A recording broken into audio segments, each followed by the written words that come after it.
led Clifford to a kiddie pool.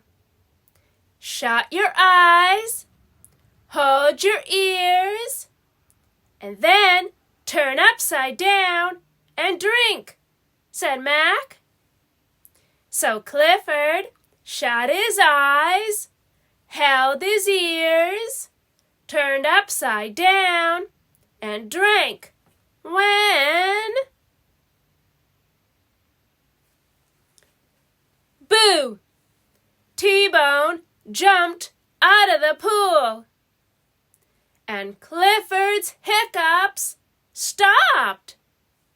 I did it, said T-Bone.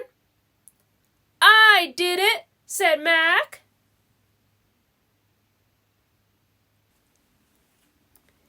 Hiccup! T-Bone and Mac were very disappointed.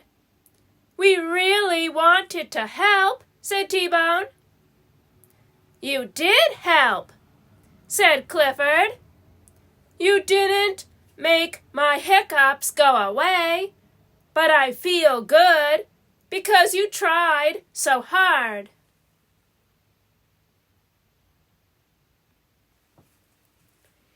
Just then, Emily Elizabeth came by. How are your hiccups? She asked. Everyone listened. Then they listened some more. Clifford's hiccups were finally gone.